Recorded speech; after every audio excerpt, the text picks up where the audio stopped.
Hey guys, welcome back to the Small Town Critics podcast. I'm 1/3 of the Small Town Critics. My name is Mo. Mohammed Hashi. As you can see, we only have 2/3 of the Small Town Critics today. Kem can't make it. Just has to sort some things out. But Kem, see you when you get back. Today it's just me and Hashi. We're gonna be trying to, bang out some reviews, right? Yeah. All right, cool. So first one I want to get through is Poor Things. Yep. It's been is it? Yeah, just leave it.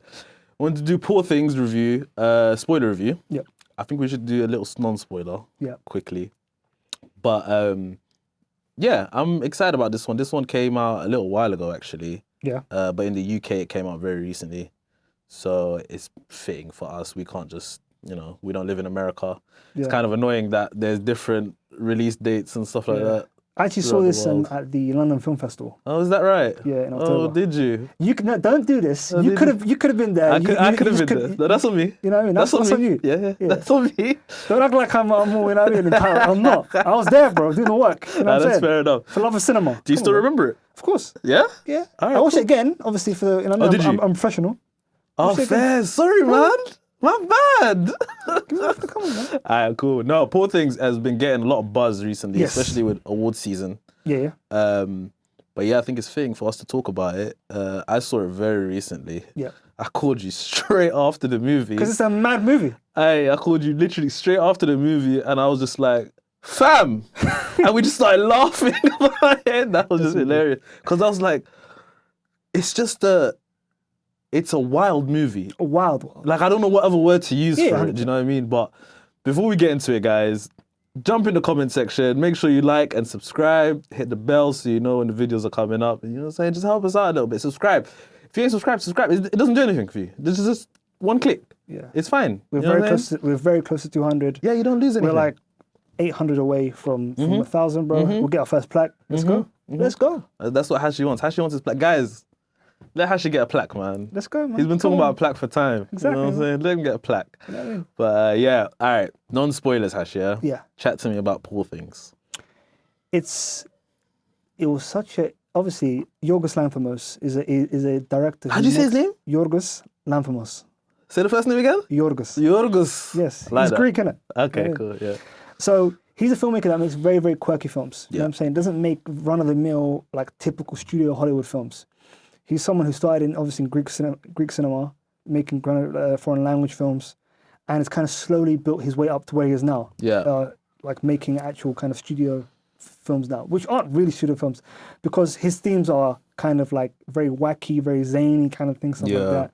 Very adult, what do you call it, subject matter. Very, very unique premises and stuff like that. He has a film called Lobster. I was about to say, he did Lobster, right? Yeah, he did Lobster, Right, which is a right. film about you having to find a partner, and if you don't find a partner, you become the animal that you choose at the very start. It's crazy. He's a crazy How film. did he think of that? It's madness. Yeah, You know that is what I'm saying? crazy. The first film that I saw of his was called Dogtooth, which is about a family who have been told that the outside world is like really dangerous, Yeah, and that they can't go out anywhere and stuff like that. It's an absolute wild film. yeah. So he just made these really crazy films. And this film, he's working with Emma Stone again, which is, they're kind of slowly becoming frequent collaborators. Yeah. And this is a film about coming of age, for me personally. I think it's about someone growing up and becoming a fully cognizant human being, kind of. That's how I took the film, innit? Right. And a lot of people are taking aspects of the film and going to town and making it some kind of controversy and stuff like that, which we'll get into, of course. But again, for me personally, this is a very, very funny coming of age film. In my opinion. Okay, let's talk about that then, Yeah. The controversy. Yes. Because I think some people may have stretched it a little bit, but I think some people are some of the opinions are valid. Like, the subject matter is a bit disturbing. Yes. Because Emma Stone in this movie is a character, without spoiling it, like, she has the mind almost of a child, right? And Yes. she's developing, like you said, obviously. But the body of an adult. Right. Yeah. And there's things that happen in this movie that, depending on the way you look at it, it is very disturbing at the same time. So, like, I don't know, man. It was a good movie though, and cinematography, it was amazing. Production design, outstanding. It's gonna probably win the Oscar for that, by the way. Pretty great, yeah. I did want to talk about like some of the shots as well. I don't know if is it spoilers if we talk about some of the shots? No, not really, no. Because there was a lot of, I guess it's called fisheye. Fish Islands, yeah. What do you think the reason for that was? So he's been experimenting with that in his last 3 films. Yeah. He used it a lot in his last film called The Favourite with Olivia Colman.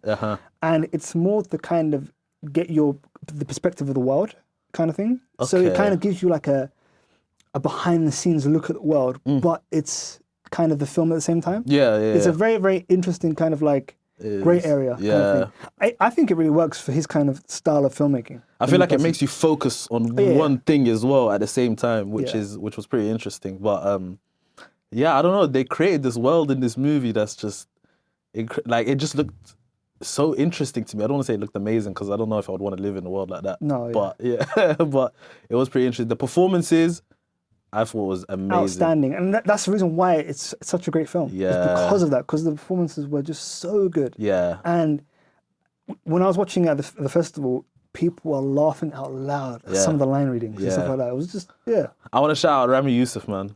He's come a long way, man. Oh, 100%. Habibi!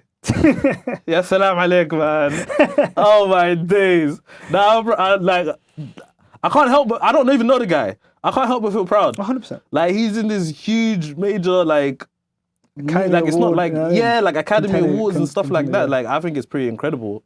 I mean... From where he began to where he is now. Like, and like, he has a show, Rami, obviously. He's a stand-up comedian and whatnot, and now he's... Going toe-to-toe with an Academy Award winner in Emma Stone. And he's acting alongside Willem Dafoe in most of his scenes and things like that. And Willem Dafoe, oh my goodness. Yeah. Crazy, man. Yeah. For me, like, Willem Dafoe is always at such a high standard. Like, funny enough, last year, he was my most watched actor on my letterbox. I remember, Which is kind of wild. I must have watched so many Willem Dafoe films. Nah, with him, it's like, even if the movie is bad, his performance, you can never say it's bad. Oh, 100%. You can never ever say it's bad. I don't think I've ever watched anything with Willem Dafoe and I thought, There's a film that he did when I realized this guy is top tier called Boondock Saints. Oh, yeah. And his performance is so wild. Yeah. The film's an okay film. Yeah. But he elevates it to it's just such an amazing film. Yeah, no, he's pretty incredible, man. But should we get into spoilers? Let's get into spoilers. All right, guys, spoilers. If you ain't seen the movie, go watch it and come back. But if you've seen it, stick around. Yeah. Hashi, spoilers. Yeah. Emma Stone was out here. Again, for such a mainstream actress to be showing her body Very vulnerable. and being so vulnerable, wild. Yeah. Some of the stuff in this, I was like, whew. Yeah. And funny enough, at the festival, we had walkouts because of it. But what, because of the nudity? Yeah. Oh, really? We had walkouts, man. It was crazy. Interesting, okay. Yeah. What is it? What do you think that is? They don't want to see Emma Stone that way, or they just don't like that? Yeah, What is it? it's weird. Like, obviously, everyone's seen bodies, innit? You know what I'm saying? Yeah. Like, but again, it was a lot of older people, to be fair. Okay. So yeah. they may have a certain mindset to life, kind of thing, stuff like that. They come from a different time. Yeah. Yeah. But for me, it's just artistic expression. It's the way the film is trying to show you her growing as a human being. You know what I'm saying? And again, was it too much at times? Yes. Yeah. After the rewatch, I was like, okay, it's a bit too much because there's some scenes which is not really adding to the story. You know what I'm saying? Which I get some of the kind of like pushback. Yeah. But overall, nothing. There's been crazy stuff. Like, let me point you to The Idol, for example, the TV show. You know what I'm saying? But again, not that mad. I think I've seen more crazy stuff in them, stuff like that. Yeah, no, I agree. I think it was slightly just a smidge too much, but at the same time, I think without those scenes, like, how visceral would it have been? Do you know what I mean? How would you have felt the way you felt without seeing those scenes and only knowing that it happened? Exactly. You know what I'm trying to say? And also her decisions towards the end of the film wouldn't have been earned without the experience that she had. Right. You know what I'm saying? Right. Of her kind of quote unquote awakening, so to speak. You know what I'm saying? I got a joke for you. Go on. Knock knock. Who's there? Fromage. Fromage who? Cheese to meet you.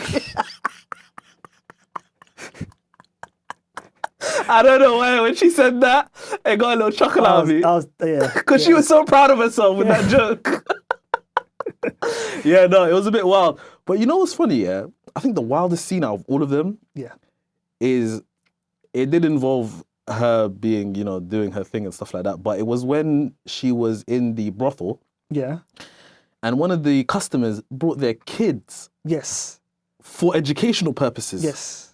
I was like, whoa, what Yeah. we do? Is this a French thing or what is going on here? It's wild. It was wild. I'm not gonna lie to you. Sorry to the French people, but I mean, You guys are crazy. That part of it was in Paris, right? Yeah. I was just like, surely people don't really do this, right? Yeah.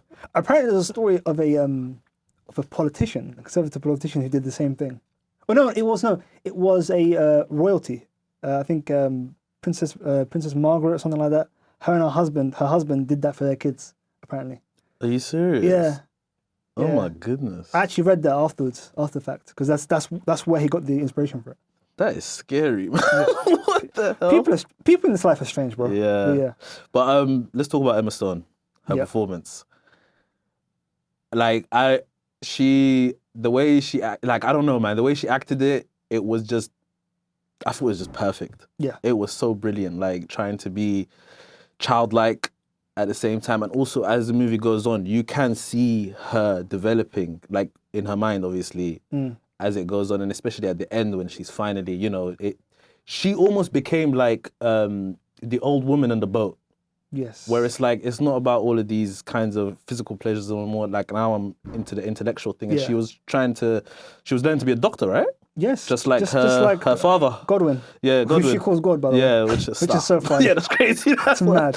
Wow, yeah.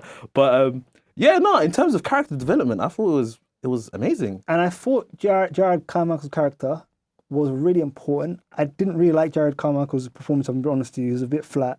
But that character, being the person who showed her the cynical world and stuff like that, and kind of how limited people that have that kind of very limited worldview, that everything's going to be bad, everything's not going to work out kind of thing. Yeah. But to have a positive mindset is something which is good. And again, it kind of goes into the fact that it's a film about someone growing as a human being. You know what I'm saying? Yeah. But for me, obviously, Emma Stone, any other year, I think she'd probably be going to be winning the Oscar. But obviously, our girl Lily Gladstone is going to probably win it. You know what I'm saying? I don't know, man. You think so? I don't know, bro. Interesting. Like, we're going to do an episode where we talk about some of these award shows that have happened recently with Golden Globes and the, was it Critics' Choice Awards and things like that.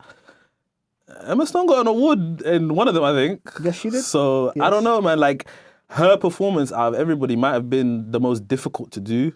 And she executed and that. So much range as well. Yeah. Because she has to play a character who has the brain of her own child in her head. Yeah. Which is kind of wild when you deep it, you know what I'm saying? But for me, obviously... Really quickly, it's funny that she went from, I'm going to punch that baby, to, oh my God, this is what's happening to these babies. Yes. And she wants to help them. And her naivete with giving the money to the doorman of the boat and stuff like that. That money. Mark Ruffalo he was bugging after that. So this is my He's thing. like, my money! I just want to talk about his character. I think it's Dominic Wedderburn. Wedderburn, yeah. Again, for me, I would love if he's up for Best Supporting Actor, because he didn't want to do it. Good. He's so good. Yeah. It's such a great performance. He's been wasted in Marvel. Yeah. He's been wasted as Hulk, as Eric Banner. Don't do that. No, I'm sorry, man. Don't do that. Because he has this in his locker. Yeah. You know what I'm saying? Yeah. Like, he did a movie, one of my favorite movies called You Can Count on Me with Laura Linney, written and directed by Kenneth Lonergan. One of the best performances. I'm telling you now, you'd be in bits after watching that film. No, he's incredibly talented. Yeah. And then you watch him like do nothing in these Marvel films, Yeah. and then you see him like as soon as he's, you know what I mean, the shackles have been lifted. You know what I mean? He's free to do stuff like this. Yeah. Outstanding. He's so funny in this. Yeah. When he's outside a window in Paris screaming, pulling his hair out. Come on. When he knocks the eclair out of her hand. Outstanding, man. When he found out she went to the brothel to make money quickly, he's like, he couldn't take it, bro. He's like, what? Women don't do that. He was going crazy. I thought that was hilarious. But you're right. He is incredibly talented. I've been watching like some interviews where, you know, when award season comes up, Variety do these things where they like have a panel of the actors. And you see like him that. and RDJ, the way RDJ speaks about him. Yeah. Come on, man. Them two's friendship is great, man. Exactly. I love that. But no, he was just saying like, when this role came to him, like he was just like, could I do this? Do I really want to do this? But he was convinced to do it, and I'm glad he did it because. I'm so glad he did it. He was so good. Yeah, bro. he was good. Yeah. But yeah, man. Yeah. That's everything from me. Like, I really enjoyed this film. Yeah. Like, people need to grow up. You know what I'm saying?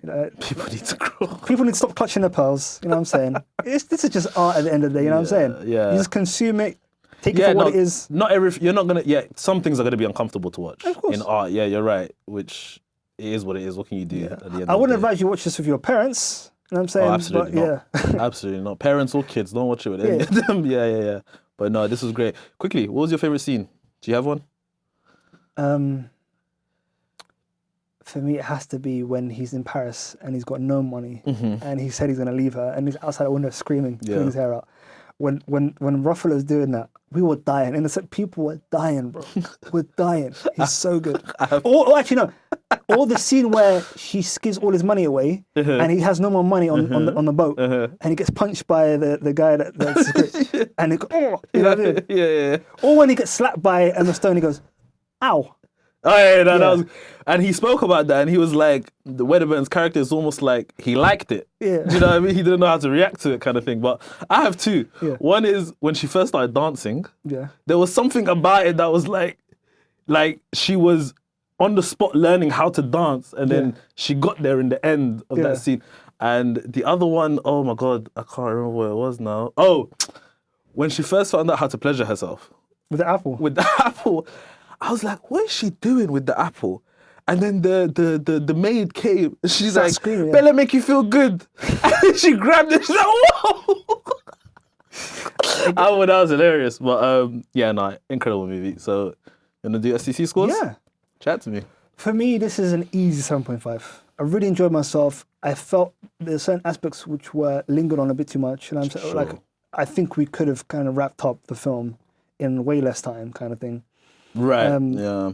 And I think, but generally, I enjoyed myself, man. I had a great time watching it. And I enjoyed watching it 2 times. Oh, and I also want to say, I like the addition of the the husband, really. Yes. And the scenes that he was evil, man. Yeah. Like, even calling the maid just to be like, do you want to laugh kind of thing, and then making the dog bark and she spills everything on her. An interesting point to that is, he said, we used to love doing this. Yeah, she's like, so I was cruel? So she kind of realized, oh my God, before I used to be a bad person. And now she's a good person. Again, that kind of growth and that whole kind of theme of that. Yeah. Kind of, it works, man. Yeah. It works. And then she turned him into like a, what did she turn him into a again? Goat. Yeah, goat. Oh my God. There was that chicken dog thing. That was so weird, man. Okay, STC score, I'm going to give it an 8 out of 10. I agree with everything you said. Some things they lingered on a little bit. And definitely could have ended it a bit, made it a bit shorter, the movie. Yeah. This is the kind of movie I might not watch many times again. Yeah.